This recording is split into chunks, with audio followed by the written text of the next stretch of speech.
Hi, I'm Angie Adams. And I'm Benji Adams, and we're the owners of Bammm Farms located here in Blackshear, Georgia. We're a small family operated farm that we try to grow all our vegetables naturally. Our slogan is safe, natural, and effective.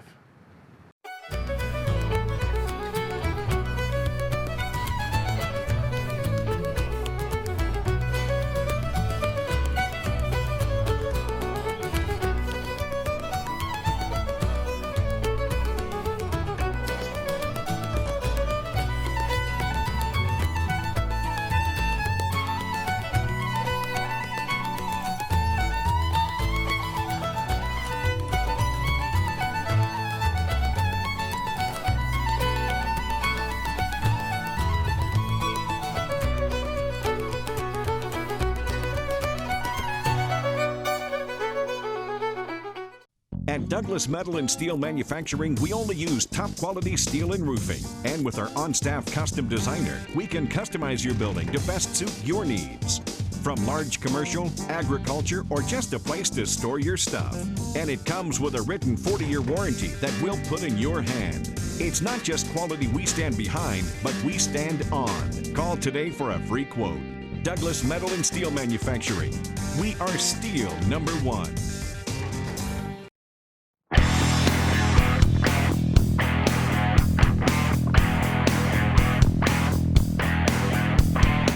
Backroad Sports Television Network, the location to find rural high school sports. Go to our website today at backroadsports.tv.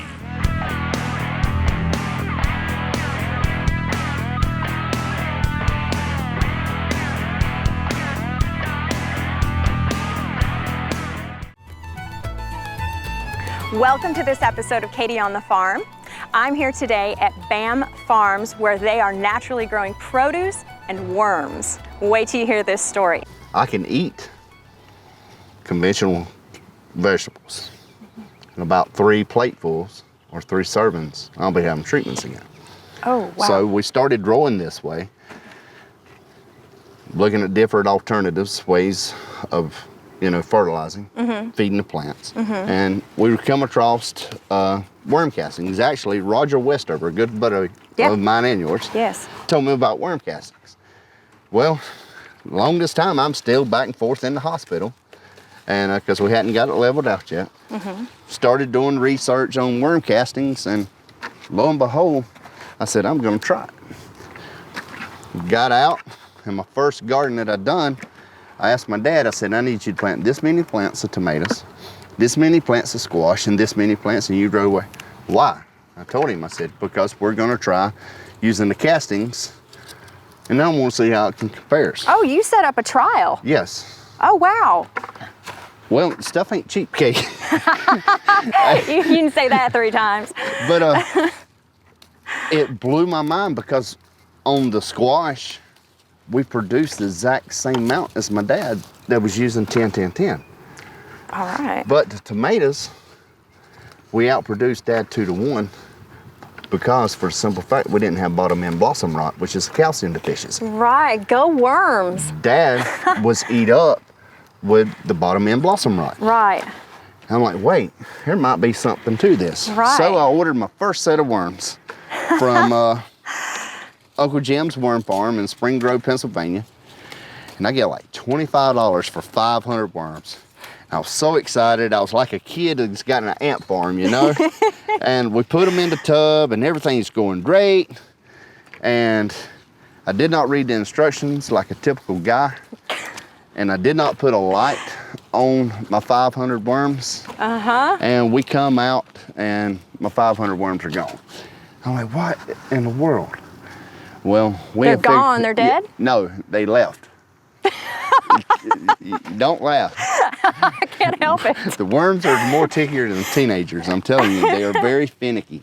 Well, I got hooked up with Mr. Jack Brantley, which is a great guy over in Douglas. We know Mr. Brantley, absolutely. Awesome guy, guy. Yes, I've used his castings. He's actually mentored me. Oh, wonderful. I didn't know that. Yes, actually helped us get started.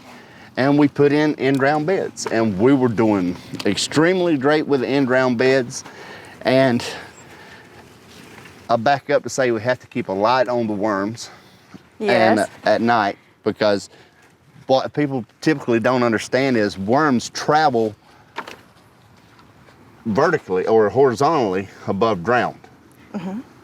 They only travel vertically underground. They come up, they eat, they poop, they go back down. Oh, okay. But if they want to go from one area to another, they'll actually travel above ground. Okay. Well, hurricane comes. I think it was Hurricane Matthew.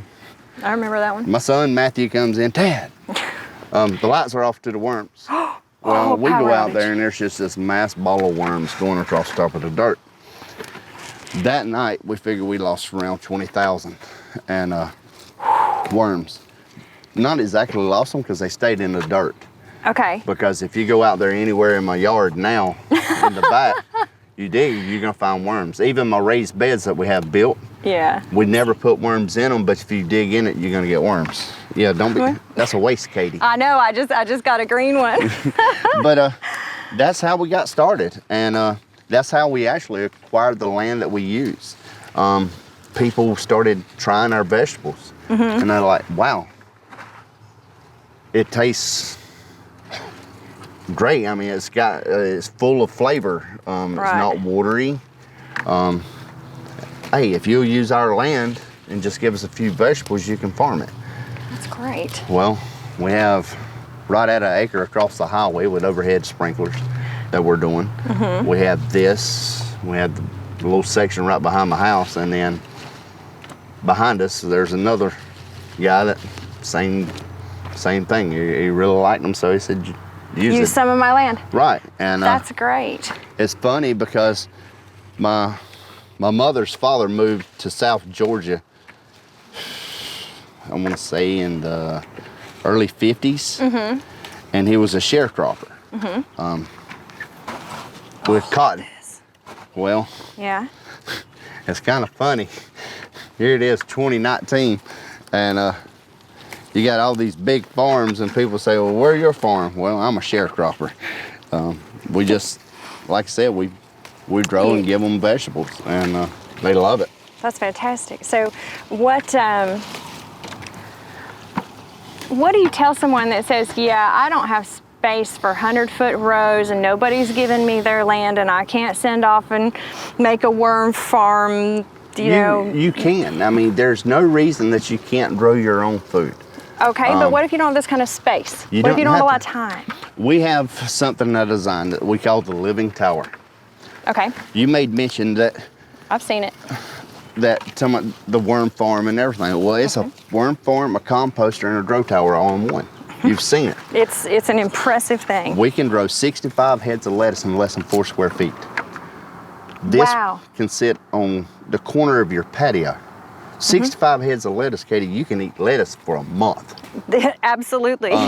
Even someone that eats as much lettuce as I do. If you do the harvest and go, pick and go method with it instead of letting it go to head, which is the way that we did with our mirror, we were averaging anywhere from 7.5 to 10 pounds of lettuce each time we harvested.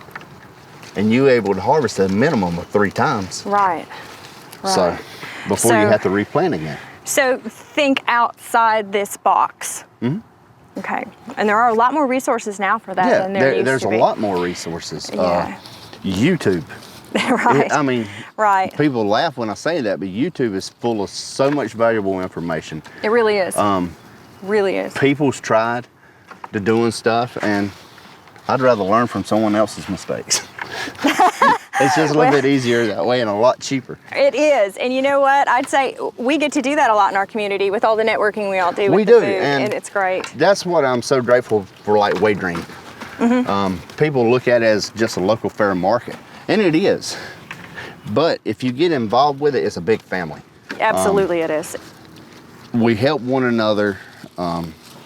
We want to see each other succeed. But the big thing is we want to see people eat good food. Yeah, common values. Exactly. Yeah. It kills me that United States is as large as what we are. And me and Angie, we were looking at it the other day. There's a study that shows if farmers quit producing food, we only have enough food in the United States to last the people 2 days. Wow. As far as vegetable-wise. As far as vegetables go, that's remarkable. And that's, It's pathetic. Yeah. Well, and then we've got people trying to counter it. So it is, we're almost at the end of the row. Yes. Yeah, but we have 22 more, Katy. Oh, there's 22 more rows. Okay, all right. When we finish this, can you take me to see something else? Yes, yes, most definitely. All right, thanks, Benji. Hi, I'm Katy Rogers. I hope you'll be right back after this message to join me.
Okay, Benji. Yeah.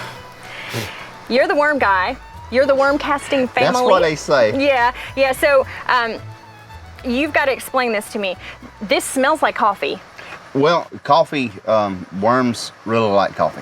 It smells great. Yeah, it does. It does kill, and it actually helps with the odor of composting. Okay. Composting does stink sometimes. Okay. We did have in-ground beds, but the last hurricane come through, like I said, we spoke of a while ago that we lost so many. Mm-hmm. We're actually in a process of looking for land now. Okay. Once we find us some land, preferably if we can find us up to 10 acres, we're going to expand out and put back in-ground beds. All right. We're really excited about that. So right now we've harvested probably, I say we have packaged up 1,500 pounds of castings that's sifted, cleaned, ready to go for sale. Benji, just to be clear, what's a worm casting? Worm poo. Worm poo. All right. I mean, I don't know any other way of putting it. Okay. Worm All right. manure. All right. So you're composting here just like I would put my horse manure and rabbit and all that stuff into a composter and break it down. Here's the thing though. When you compost it, you're just getting compost. Right. Bacterial breakdown. Right. We're not. Okay. By the time this is done, it's going to be just 100% worm manure. So it's just fertilizer. It's fertilizer. Okay. You can't burn anything up with it because it doesn't have enough hot nitrogen in it. Okay. Is phenomenal. No bottom end blossom rot with your tomatoes because it's so full of calcium. It's unreal. The only drawback is it packs, the compaction. Okay. Or factor about it, but it holds moisture like you would not believe. Okay. Our castings that we have packaged up hadn't had water on them over a year. I can pull one of those bags out. There's a Ziploc bag inside of our burlap bags. Within 5 minutes of sitting in the sun, it's fully condensated on the inside. Wow. It holds moisture just that well. Okay. It has so many great properties. It's a natural bug repellent. We actually make something called worm tea. We mix unsulfurized molasses, worm castings, some water, and we aerate it. Okay. Sort of like brewing. And then we take it and we spray it directly onto the plant. Okay. It feeds through the leaves, or you can pour it to the roots and as a root feed, but it's also a natural bug deterrent. People say, well, I got an infestation. It's not going to get rid of an infestation. It's going to deter bugs from coming. Hornworms, which wreaks havoc on our tomatoes. Yeah, rapidly. We don't have hornworms. because of the worm tea. Okay. Okay. Can I confess something to you? Sure. All right. I love these worms. I love you guys. My entire life I've been pretty creeped out by them. Of worms? Worms. So I have gardened. That's funny. Yeah, but I wouldn't picture you of all people being scared of worms. I know, and I fish. But I would like you to hand me some worms. I would like to touch worms. That's for you guys. All right, because I feel like I love them so much. I need to get past this, and I'm going to get past it here with my friend who's a worm farmer. I'm pretty sure that we'll be able to get you a couple right here. Oh, a couple. It's a ball of worms. Yeah, there's a few. Oh, you're going to be nice and just hand me a few? Yeah. Well, here. Woo! Do you see this? You're getting this, right? Okay. What is cool about this, though, you can do this anywhere. Okay. We spoke earlier about people saying that they don't have the space. Uh-huh. There's over 40 pounds of worms here. If we emptied it out, you're talking anywhere from 1,500 to 2,000 worms per pound. I know there's over 40 pound in here. Wow. I mean, you can see them just everywhere. We're less than 6 square feet. Yeah. We're producing. Yeah, this is a very small space, but this is some really rich soil. We're producing great fertilizer in a really small area. 98% of the trash that you throw out of your house is compostable. Your toilet paper rolls, your the cardboard roll, the paper towel, eggshells. Mm-hmm. Well, we have a lot of those. We throw our squash or produce that we're not, I mean, that's waste, we throw it here. Mm-hmm. They break it down. Mm-hmm. So, I mean, it's just a cycle, you know. Right. I think it was the Lion King talking about the circle of life. Hi, I'm Katy Rogers. I hope you'll be right back after this message to join me. So why buy local? Why make the effort to get up on a Saturday morning and go find producers in your area? It circulates a higher percentage of your money back through your community. It supports local jobs, local growers and farmers. It increases the accountability in the food supply chain. When you know who's producing your food and you can walk onto their farm, then you know exactly how it was raised or how it was made. Buying local makes you local.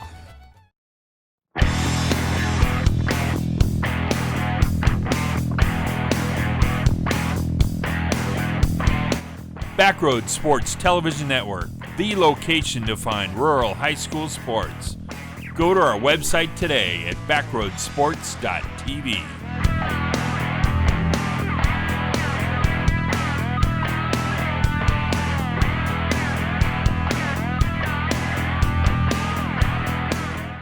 At Douglas Metal and Steel Manufacturing, we only use top quality steel and roofing. And with our on-staff custom designer, we can customize your building to best suit your needs.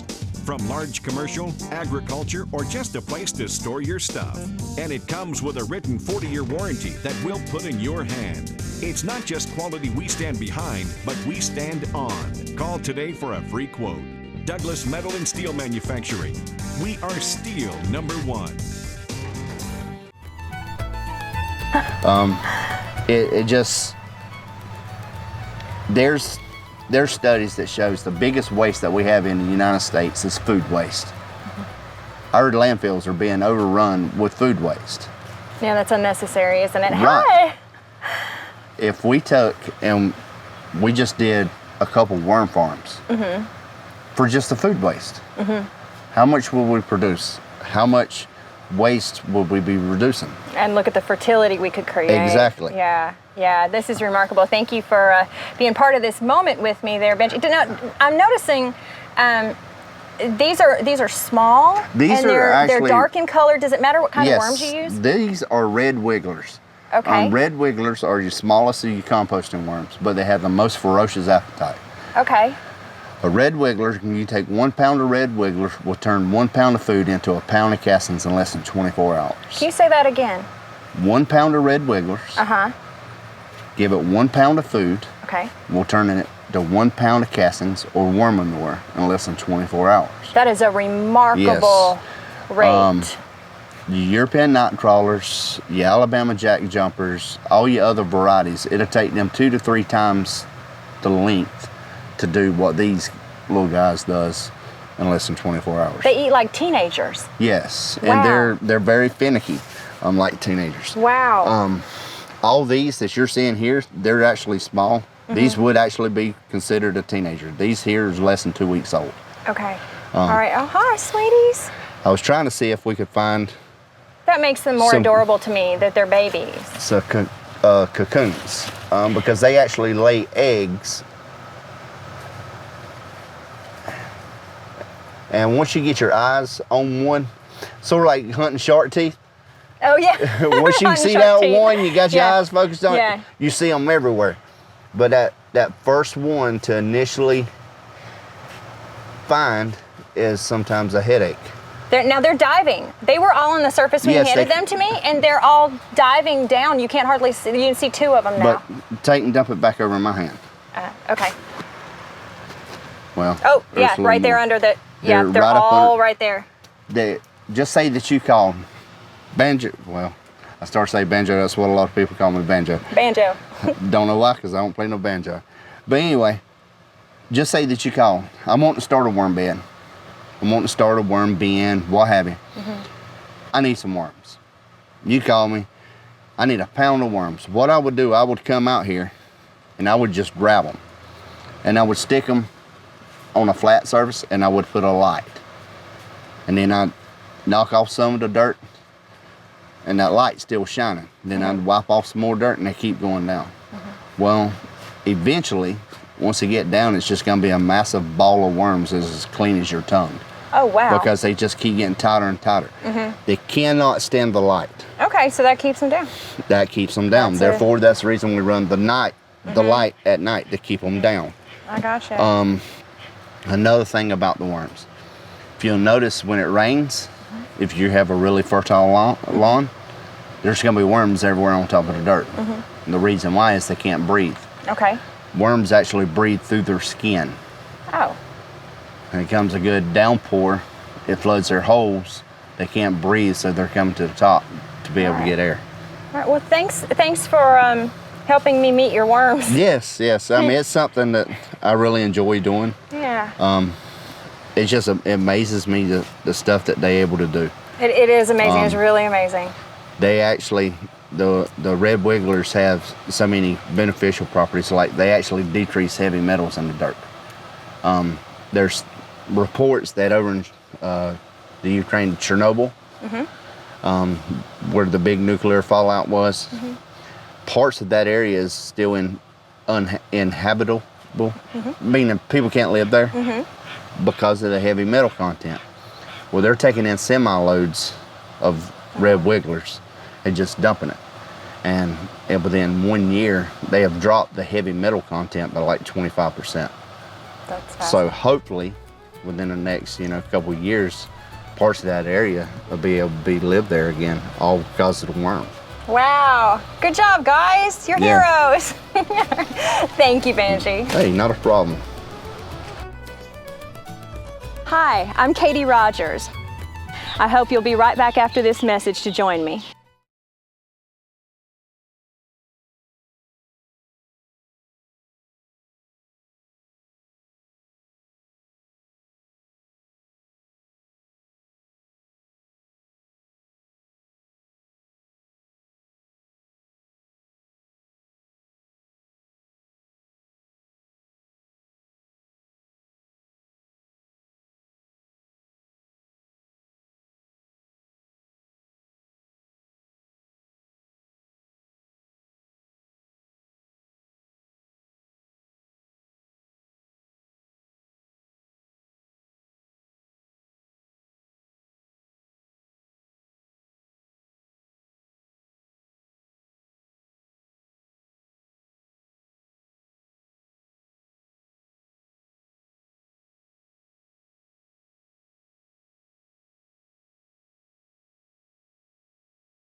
All right, so we are here in this beautiful field that is just brimming with peppers. Why don't you tell me what you're doing out here?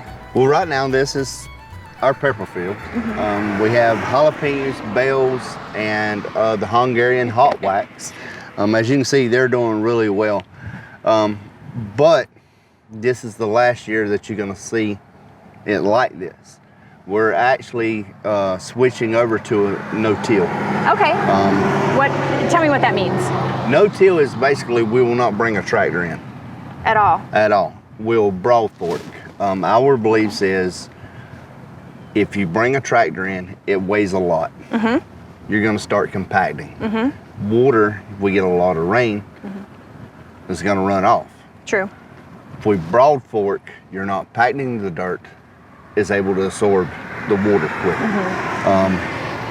It's better on the roots because the roots doesn't have to fight as hard to be able to get through. Okay. The more root growth you get, the better nutrients it's able to absorb, the better the plant is gonna be. Right. All right. And you're not disturbing your soil biology. Right. You're not. Also, rather than like tearing out the plants when we're done, we'll pull them up and then lay them back down. Let them essentially compost on top of the dirt, adding nutrients right back in. Turning into humus eventually, right? Exactly. Yeah, yeah. Trying to add as much organic matter as we can to it. Yes. Our soil here is extremely sandy, you see. It is. But we've just had 21 semi-loads of compost brought in. This field here is just under an acre. Okay. We have half of it planted, and it doesn't look the best because of the weeds in some of the areas. They don't bother me one bit. But half of it we actually have tilled up, broken the dirt. We rolled it, actually turned it 24 inches deep. Brought all the nutrients out that was down below to the top. Okay. Also, taking any seed that was up top, pushing it down. It's not gonna grow through 24 inches of soil. No. Well, we'll take and come back and we're gonna do most likely a 48-inch bed with a 2-foot walkway. The 2-foot walkway will not have compost in it because I only want to put nutrients to the plants, not my walkways. Right, where you need them. Exactly. Right. Yeah. And we're really excited about doing that. It's gonna be a new adventure for us because we've always been row croppers. And we want to do high density type deal, trying to conserve water as much as possible. I mean, especially if we get a year like it is today or this year that's so dry. Yeah. Yeah. But absolutely. that's our plan. So hopefully next time Katy comes and maybe does an episode with us, you won't see any rows. It's all going to be no-till, permanent beds and broad forking. Wow, wow. Well, we certainly wish you luck on that next adventure, and we can't wait to see how it turns out. All right. Thanks. Thanks, guys.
Thank you for joining us for this episode of Katy on the Farm here in Blackshear, Georgia, where we've been visiting with the Adams family at Bammm Farms. We've learned so much and had a great time, and we hope you'll join us next time for the next episode of Katy on the Farm.